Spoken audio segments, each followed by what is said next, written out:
Your live interactive coverage with Good Day Maine will begin soon.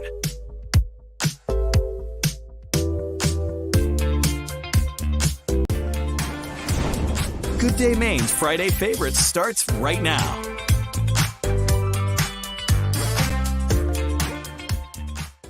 Good morning, happy Friday, and thank you for joining us for our Friday Favorites.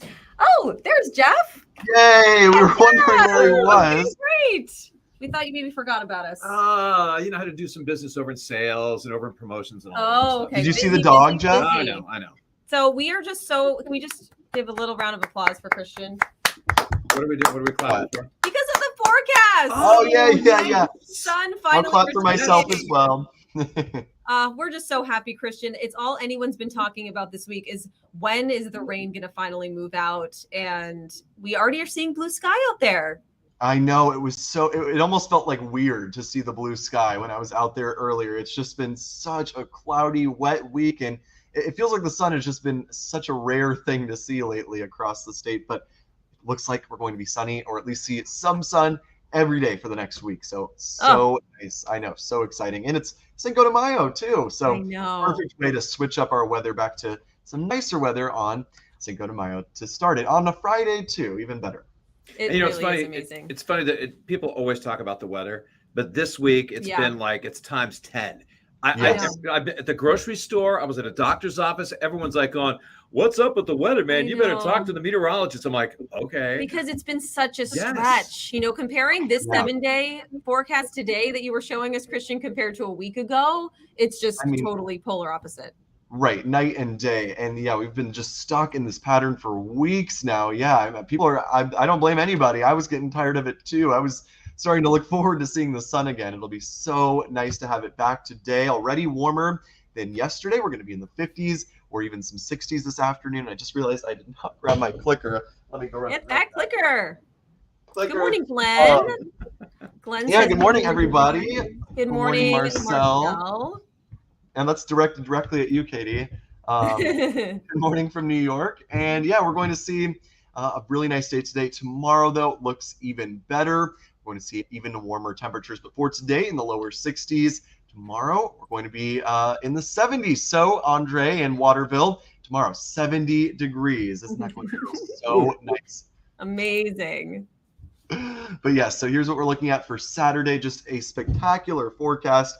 Low 70s all across the state, even the coastline.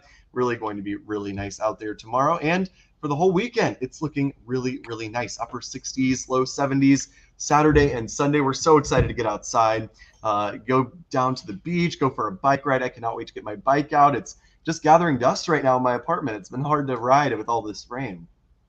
I know. And I know that it's good for our gardens and our lawns. Everything's looking so beautiful and green, but now we can actually enjoy it and get outside. Exactly. Well, we mowing those yards though. That's right. I know. Let's be honest. That was a bit much. And now I'm looking at the jungle in my yard that I'm gonna have to mow pretty soon before it starts raining again for another week. Yep. That sounds like once we get this. I should appreciate the rain, appreciate the sunshine. I appreciate though Christian's tie with the suns on. I know, isn't that nice? Yes, I brought it out for this nice forecast we've got this weekend, and yeah, I mean, after the sun comes out, I mean, the grass is going to be growing a mile a minute. So yeah, a lot of lawnmowers are going to be going this weekend and probably next week all across the state, I bet. And Marcel is getting ready for the coronation tomorrow. Oh, yeah, that is tomorrow. Yeah, we were talking about that for King Charles, and that's going to be up bright and early. 5 a.m. We're starting the coverage on CBS for the coronation. That's very exciting. You going to watch? No, because I have something else that I'm going to be doing. Oh, here's an interesting question. Okay, we got a question from Marcel. Katie, Jeff, and Christian, do you guys have a pedal or steering wheel on the prompter? We can't show you how it works, but that's a fair question. We have a prompter operator who has a little wheel that when we're in the studio. A person does the job. But Christian doesn't even use a teleprompter, which is very impressive. He's that good. I know.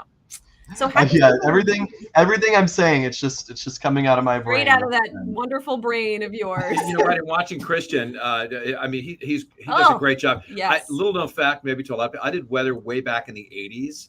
And I used to have to take pieces of paper and like tape them up against the side of the wall so I could look over because I just couldn't remember all the stats I wanted to talk about. It's like SNL cue cards or something. Yeah. It is nice. At least I've got the monitor so I can see. It's not just a blank green wall. And that took a long time to get used to that.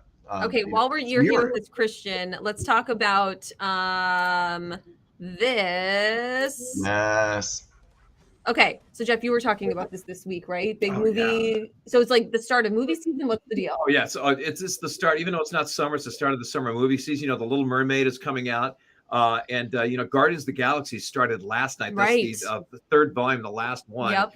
Big, huge, humongous Marvel movie. It's going to make hundreds of millions of dollars.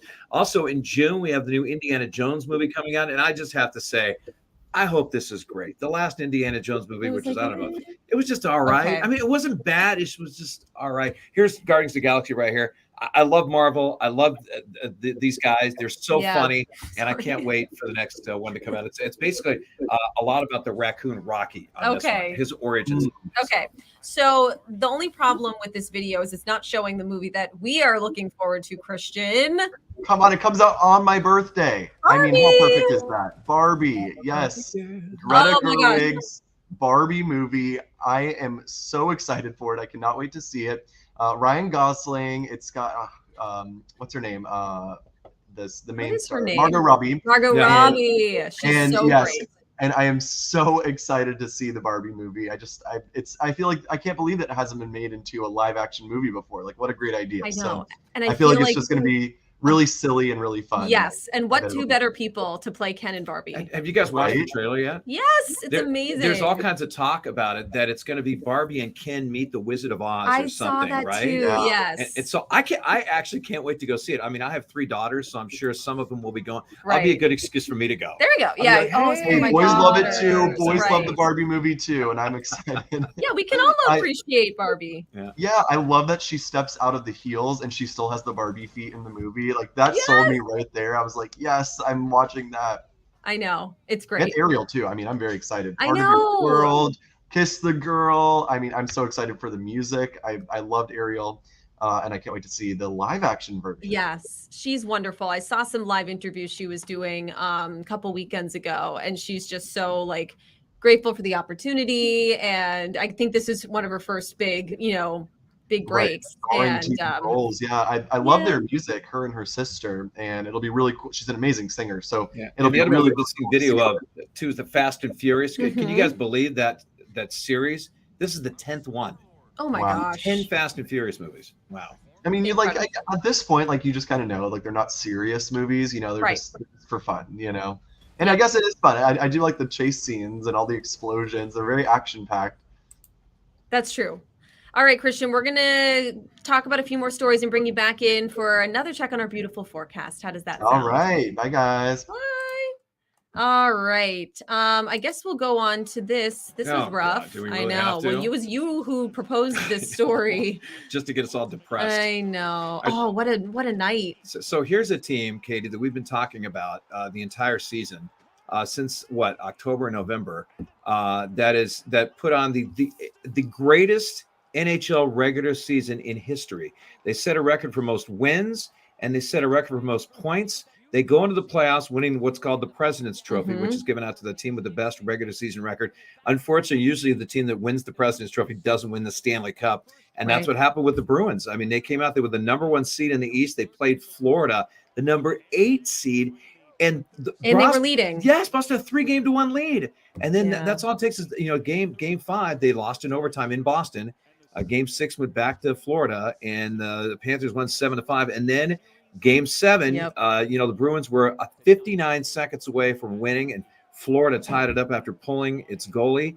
And and then in overtime they won it, and just like that, the Bruins season comes to an end. Yeah, it happens in a flash, right? I know, and I went to bed because it was late for me, but I woke up and it was just heartbreak on social media. Everyone was so upset. So. Yeah. And talk about a horrible 24 hours for Boston sports fans. Then the next night, the Celtics lost to the 76ers in game 1 of their series, which was a home game. So the Celtics basically lost home court advantage. So that was a rough 24 hours for Boston sports fans. However, Celtics had a great showing in game 2, and game 3 is tonight.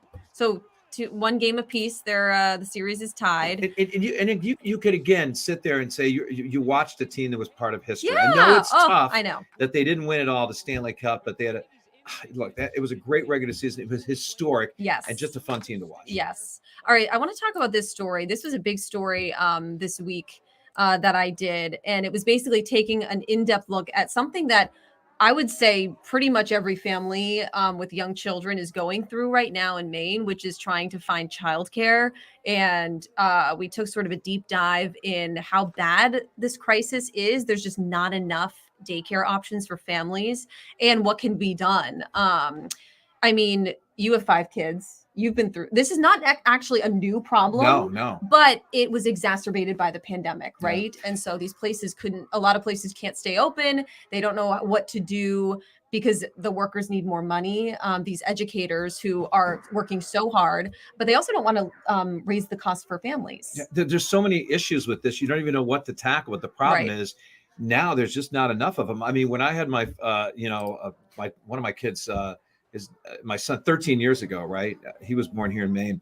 I remember looking for a daycare, and it took us like probably 6 months to find it. Because especially as a newborn, it is like almost impossible to find daycare for a newborn. And this was 15 years ago. Yeah. And then finally we found one, but it took forever. Yep. And then when I had my daughter born 2 years later, we went through the same thing, especially as a newborn. And so now you throw in the fact that years later after the pandemic, there's 200 less daycares, right? Was that what the number was? 280 fewer facilities in Maine. I talked to one mom who was on 14 wait lists, and she started searching immediately when they found out they were having a baby, and already, got on these wait lists. And then they're thankfully starting in July, but that'll be 17 months. That will have been 17 months since they started the search and got on a wait list to when she actually will enter a daycare.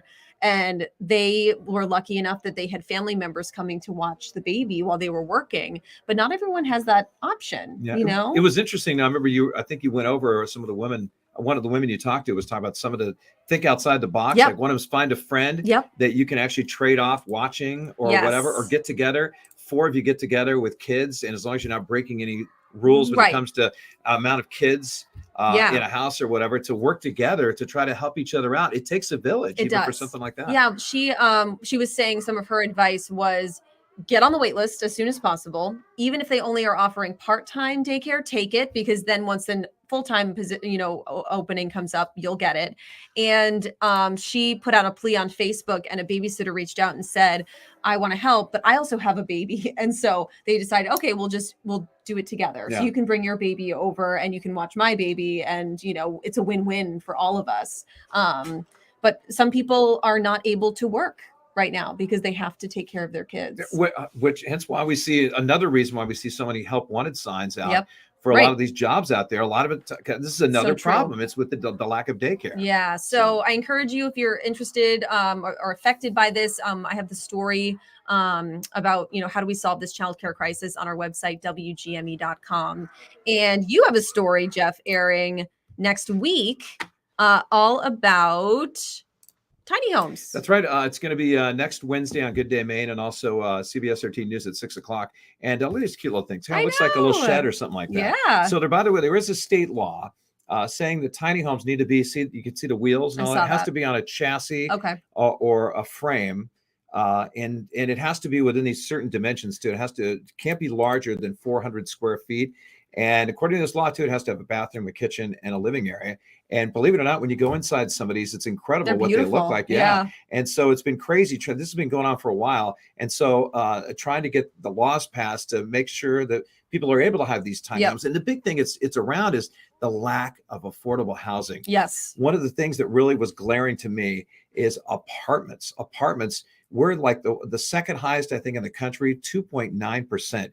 when it comes to availability for people looking for apartments. And I think the apartment for a 2-bedroom apartment ranged in the state anywhere from like $750 all the way to $1,700. So it's expensive. There's a lack of affordable housing. And when you can find it, it's not affordable. No. And so that's competitive. Yeah, that's why these are coming out. Is actually, we're going to show you some video of, there's a trailer park in Bangor that they bought. They're going to make it into a tiny home village. Okay. And there's going to be, I think, 34 tiny homes on this piece of property. Cool. And also we're going to talk to a woman that lives in Denmark that actually has owned a tiny home for, I think, 2 years now. And we're going to talk to a woman that owns a company in Holton. It's called Tiny Homes of Maine. And they've sold over 100 tiny homes since they started business like 4 or 5 years ago. Awesome. And so it's really interesting. And when you go inside some of these tiny homes, we're not going to show you in this video, but when you watch on Wednesday, it's incredible when you see how many things you can fit inside one of these small homes. Yes, it's true. It's a good test to see how organized you can be, actually. All right. And we are gearing up for Strive Rocks. We've been talking about this all week. It's so much fun. So these are their Strive nights. Strive is a wonderful nonprofit offering support and programs for individuals with intellectual disabilities and helping them build life skills, socialize, and become independent. And so every week on Fridays, they do Strive Night, and Strive Rocks is an all-night dance party, kind of taking this to the next level, all to raise money for Strive because it's a nonprofit and these programs are not funded by the state or federal government. So they need money to make it happen and make such a big difference. And they've created this incredible community. And so I'm going to be there tonight at 8:00, kicking things off. And they're going to have magicians and theme hours and music, shout outs from people all over. It's going to be a lot of fun. We've been partners with Strive for a long time. I mean, since I've been with CBS 13 and Fox 23, I don't even know how many years now, but I go way back when it used to be at the Maine Mall in South Portland. And after a while, then they moved it because it got so big. They moved it to the Cross Insurance Arena, which was awesome. Yep. They had live animals there, bands playing. Yeah. It was incredible to watch. And then all of a sudden the pandemic hit and things changed. And we were kind of a little nervous that it wasn't going to be as successful. Not as many people were going to donate, but it's been hugely successful virtually. Yep. And they've thrived and they're doing it again virtually this year, which is so impressive. Yeah. They realized, like we are able to still have a blast. We're able to modify this so we can do it virtually, have so much fun and still raise just as much money, if not more. And then you're also saving costs on not booking the Cross Insurance Arena, security. There's benefits. People all over the country can take part, and they do, which they wouldn't be able to otherwise, which is so cool. And you can join for an hour and maybe go take a little nap if you don't want to do the all-nighter and then hop back on, so that's kind of nice too. Can you stay up all night and dance the night away? That's the big question. That's the big question. All right. So we're so looking forward to that. It's not too late if you want to contribute or sign up and get the Zoom link to take part. At 8:00, I'll be there. Head to striverocks.org for more on that. And you've done this for a while, a few years, right? Yeah, 4 or 5 years now. So, and it's just so much fun. All right, Christian, are you ready to come back in and join us? Oh yeah. Hey guys. We should do that as an intro for weather now, that song. He's here. Well, we're in such a good mood, Christian. We can't wait to get outside.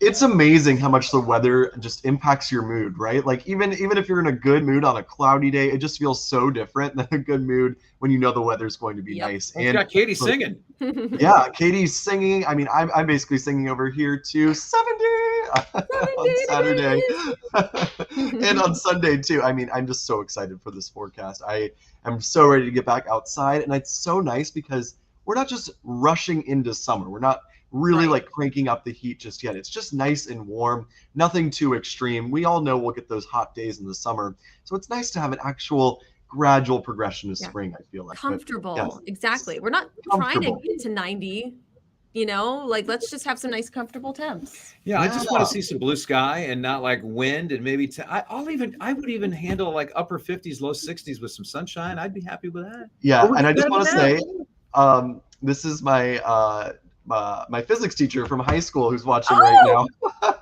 Who just commented, "Hey, Dr. Anderson, how are you?" Oh my gosh, I love it. Wasn't great in physics. He was a great teacher. So look at him now. Look at him now. Look at Christian now, Mr. Henderson. Crazy how just a few years goes by and happens, right? But yeah, cool to see that. Awesome. Well, I wish we all just had a little margarita so we could do a little cheers for Cinco de Mayo. I'll just act we can just pretend. Yes. But frozen or on the rocks? On the rocks with salt. Your team frozen. Team frozen. What about you, Christian? I like on the rocks, but I will say if it's hot in the summer, I'm always going to go frozen. I do prefer on the rocks, I guess, but I don't know. It might be a close tie for me. I like them both so much. So. Like we said, we're not going to say no to any margarita. So. Right. I mean, if you're offering me a margarita, I don't care what it is. I will take it. Awesome. All right. Well, cheers, everybody. Happy Cinco de Mayo. Happy sunshine. Have a wonderful weekend. And we will all see you Monday on Good Day Maine. Yeah, have a great weekend, everyone.